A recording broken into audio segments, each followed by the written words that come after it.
Have you ever had that unsettling feeling that someone's watching you? Most of us shrug it off, blame it on our imagination or a scary movie we saw, but for some people, that feeling is real. And what happens when you discover that you were right all along? Tonight, we're diving into 3 disturbing true stories of people who found out they weren't just being paranoid. They were being watched. Turn off the lights, make sure your doors are locked, and let's get into it. I used to rent a small house in upstate New York, about 20 minutes outside of Albany. It was the kind of place you'd see in a real estate ad that uses the word charming to make up for the fact that it's old and a little rundown. But for me, it was perfect. I had just gone through a messy breakup and I wanted a quiet space where I could be alone and reset. The house sat on a narrow, wooded road. It wasn't remote exactly, but the trees were so thick that you could barely see. The neighbors through the branches. The driveway was long enough that my car wasn't visible from the street. And at night, the whole place felt completely cut off from the world. Honestly, I liked that, at least at first. The interior was cozy. 1 bedroom, 1 bathroom, an open kitchen and living room. The only weird thing about the place was the windows. There were a lot of them big ones too. The front of the house was practically covered in glass, which gave me a great view of the trees during the day, but at night, it was like staring into an endless black void. You know that feeling when it's pitch dark outside and you have all your lights on, so you can see your reflection in the glass but nothing else? Yeah, the first couple weeks were fine. I settled into a routine, work during the day. Come home, cook dinner, watch a show, go to bed. It wasn't until the 3rd week that things started to feel off. It was a Thursday night. I had just finished dinner and was cleaning up when I heard something outside. Not a loud noise, just movement, like someone shifting their weight on leaves. At first, I brushed it off. There were deer all over the place, and sometimes raccoons, so it wasn't anything unusual. But when I walked past the big living room window, I swear I felt eyes on me. That's such a cliche thing to say, but there's no other way to describe it. It was this sudden, prickling awareness that made the hair on the back of my neck stand up. I froze and looked out the window. Nothing but trees and shadows. Still, the feeling didn't go away. I decided to close the blinds, but here's the thing, I didn't have any. The house came like that. Just big bare windows. I told myself it was fine, turned off the lights, and went to bed early. The next night it happened again. I was watching TV, half asleep on the couch, when I heard its soft crunching noises, like footsteps on gravel. My driveway was gravel. I muted the TV and listened. For a few seconds, there was nothing, and then clear as day 2 slow steps, crunch, crunch. I jumped up and went to the door, peering out through the tiny window above the knob. Nothing. I flipped on the porch light. Still nothing. The woods were silent. I tried to laugh it off, but my heart was pounding. That night, I slept with the bedroom door locked, which I had never done before. The 3rd night was worse. I got home late from work around 10:30, and as I pulled into the driveway, my headlights swept across the front of the house. For a split second, I thought I saw something, a shape, maybe near the edge of the trees. But when I focused, it was gone. Probably just a trick of the light. Inside, everything was normal. I made some tea, sat on the couch, scrolled on my phone, then my phone buzzed. It was a text message from an unknown number. Just one word. Asterisk, asterisk, cute? I stared at it for a long time. No emoji, no punctuation. Just that single word, my stomach dropped. I texted back. Asterisk, asterisk, who is this? No reply. I tried to shake it off. Probably a wrong number, I told myself. But a few minutes later, another message came through. Asterisk, asterisk, love the yellow shirt. My blood ran cold because I was wearing a yellow shirt. I looked around the living room, scanning the windows, the door, the dark outside. Every light in the house suddenly felt like a spotlight. I ducked low and crawled to the nearest window, then peeked through the glass as quickly as I could. Nothing, just blackness. I called my friend Taylor. I was trying so hard to sound calm, but my voice was shaking. I told her what happened, and she told me to call the police right away. I hesitated. I didn't want to sound crazy. There wasn't an actual threat yet, just texts. But deep down, I knew someone was out there, watching me. I locked every door and every window and turned off all the lights. Then I sat in the dark with a kitchen knife in my hand, waiting. The next text came about an hour later.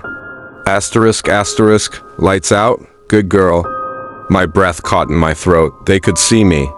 I dropped the knife because my hands were shaking so badly. Then I heard the crunch of footsteps on the gravel again, slow and deliberate, coming closer to the house. I ran to the bedroom, locked the door, and dialed 911. I whispered to the dispatcher what was happening, and she told me to stay put, that officers were on their way. It felt like forever, sitting there in the dark, listening. The footsteps stopped. Then, after maybe 2 minutes of silence, there was a tap. A light, deliberate tap on the glass of my bedroom window. I couldn't breathe. I couldn't move. And then, in the reflection of the glass, I saw it just for a second. A pale face, barely visible, right up against the glass. The sound I made didn't even feel human. I backed away into the farthest corner of the room and stayed there until the red and blue lights finally washed over the walls. By the time the cops got there, whoever it was had vanished. No footprints, no sign of forced entry. Just me shaking and crying and trying to explain that I wasn't crazy. I stayed at a motel that night and moved out the next week. The landlord didn't seem surprised when I told him what happened. He just sighed and said, "You're not the first." I still think about those texts, about how long they'd been watching me before they decided to let me know. I grew up in a quiet neighborhood in Spokane, Washington. The kind of place where kids rode bikes in the street, neighbors waved as you passed, and nobody locked their doors unless they were leaving town for the weekend. It was safe, or at least it felt that way. I lived with my mom in a small one-story house with a big oak tree in the front yard and an old detached garage in the back. The garage was mostly storage boxes of Christmas decorations, old tools, that kind of stuff.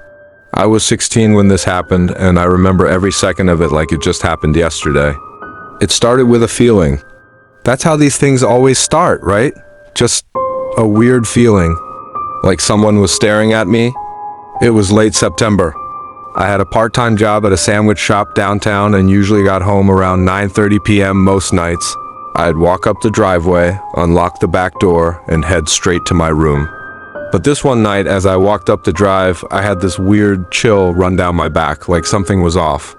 It was subtle at first, just the sense that I wasn't alone. I stopped walking and looked around. Everything was normal.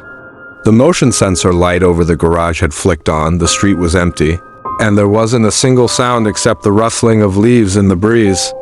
I chalked it up to paranoia and went inside. A few nights later, the feeling returned stronger this time. I was halfway up the driveway when I froze. The light over the garage had already turned on. Before I stepped into the sensor's range, I stood there for a second, staring at the glowing bulb. It was an old light, tended to flicker when it first turned on, but that night it was just steady, bright. Like someone had walked in front of it just seconds before me. I backed up, scanned the yard, the street, the neighbors' houses. Nothing, but my heartbeat wouldn't slow down.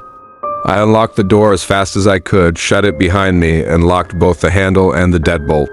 The next day I told my mom. She shrugged and said the sensor was probably faulty, but offered to replace the bulb just in case. She meant well, but I could tell she didn't really take it seriously. That night, I stayed late at work to close. I was alone by the time I left, around 10:15. My coworker Kayla offered to drive me home, but I said no, I liked walking. It gave me time to think. That night, I regretted it. When I turned the corner onto my street, I could see the top of our garage peeking out from behind the trees. The sensor light was on, again, but this time it wasn't flickering. It wasn't dim. It was moving. The shadow, there was a shadow. Just a flash of it crossing in front of the garage door like someone walking past it slowly. I ducked behind the neighbor's fence so fast I scraped my elbow on the wood. I stayed there, crouched low, breathing hard, listening. I couldn't hear anything. I peeked again. The light was still on. The driveway looked empty. I stayed hidden for almost 10 minutes before finally working up the nerve to sprint across the yard and into the house. I slammed the door behind me, locked it, and leaned back against it, heart hammering like crazy. And then I heard it. A knock. Not at the front door. Not the back door. At the window. I turned so fast I nearly slipped. Someone was knocking at the kitchen window. Not pounding, just this slow, deliberate tap, tap, tap. I didn't look. I couldn't. I just ran to my room, locked the door, and crawled into bed like a little kid hiding from monsters. When I woke up the next morning, there was nothing. No footprints, no broken branches, no sign that anyone had been there at all. I started wondering if maybe I was just losing it. Maybe the late nights and stress were getting to me. Then 2 days later, I got the first photo. It came from an anonymous number. Just one picture. It was me, walking up the driveway, head down, backpack slung over one shoulder. The photo was taken from behind, clearly, from the edge of the trees near the garage. There was no message, just the image. I stared at it for what felt like an hour. My mouth went dry. I couldn't breathe.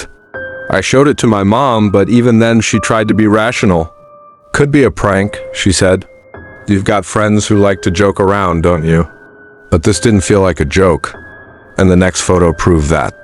The next one came that night. Same number. This time, it was me again sitting at the kitchen table, drinking from a mug. But this photo, it was taken through the window. Someone had been right outside our house, right there, watching me. And I had no idea. That's when my mom finally called the police. They sent someone out. An officer walked the yard, checked the garage, asked me a few questions. But in the end, there was nothing they could do.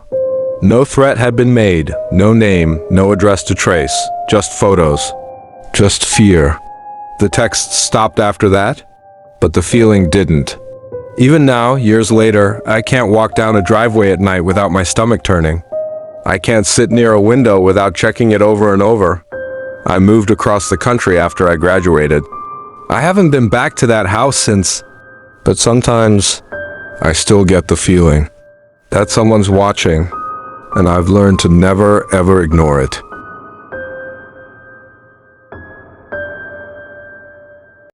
I was a broke college student when this happened, living in an off-campus apartment with one roommate. The building was old early 1900s construction with warped wooden floors, yellowing walls, and a smell of dust that no amount of cleaning could ever fully erase. Rent was cheap, and that's all that mattered to us. The layout was simple. 2 bedrooms, a shared bathroom, a tiny living room, and a kitchen that felt like a converted closet. The ceilings were high, which made the place look bigger than it was. There were old air vents on almost every wall, covered by rusting metal grates. They didn't work, no central air, just a relic from some previous heating system. The first few weeks were fine. My roommate Kyle and I kept opposite schedules, so I was home alone most nights. I liked it that way, quiet, no distractions. I'd stay up late, working on assignments or scrolling through my phone, the soft hum of the city coming through the thin walls. Then one night I heard it. A sound. It was soft, almost like breathing. At first, I thought it was coming from Kyle's room, but then I realized it was too close, like it was coming from inside the wall. I muted my laptop and listened. It was definitely breathing, slow, uneven. I told myself it was the pipes. Old buildings make noises, right? So I went back to work, trying to ignore the knot tightening in my stomach. The next night, it happened again. Only this time, it wasn't just breathing. It was a whisper. I froze, every muscle in my body tensing up. It was faint, almost inaudible, but I could swear I heard words.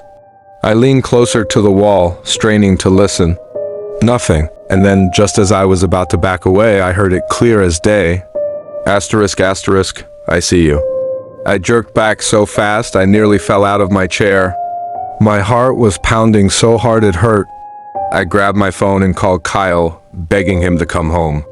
He laughed it off, said I was probably tired or imagining things. When he got back an hour later, we checked the vent together. He unscrewed the grate and shined his flashlight inside. Nothing but a narrow duct that disappeared into darkness. No signs of rats or anything else that could make a voice. I tried to convince myself I was losing it. But over the next week, it kept happening. Late at night, when I was alone, I'd hear the whispering. Sometimes it was just words I couldn't understand. Other times it was laughter. And always, that slow, raspy breathing. One night, I couldn't take it anymore. I grabbed a flashlight and crouched in front of the vent, determined to prove to myself there was nothing there. I unscrewed the grate, took a deep breath, and pointed the light inside. The beam cut through dust and cobwebs, illuminating the narrow shaft. It seemed empty at first. I started to relax, thinking I was crazy. Then something shifted in the darkness. Two pale, milky eyes caught the light. And then a face dirty, gaunt, with patches of hair and cracked lips emerged just far enough for me to see its grin. I dropped the flashlight and scrambled back, screaming so loud my throat burned. Kyle came running, shouting, asking what happened, but I couldn't even form words. By the time he got to the vent, whoever or whatever it was had vanished. The duct looked empty again, like nothing had ever been there. We called the cops. They searched the building and found something I'll never forget. In the basement, behind a locked maintenance door, was a hidden crawl space. Inside, they found piles of trash, a filthy mattress, and food wrappers that weren't ours. Someone had been living down there. For how long, nobody knew. The cops told us it wasn't the first time something like this had happened in that neighborhood. Old buildings with empty ducts and crawl spaces attract squatters. Some of them stay hidden for years. We moved out the next day. But to this day, whenever I hear a vent creak or feel cold air on the back of my neck, I think about those eyes and that grin. Because for that brief, horrifying moment, I knew exactly what it meant to be watched. So, which of these stories creeped you out the most? Have you ever felt like someone was watching you? Let me know in the comments. I read every single one. And if you enjoyed this video, make sure to hit that like button and subscribe for more terrifying true stories every week. Thanks for watching. And remember, sometimes the feeling that someone's watching isn't just in your head.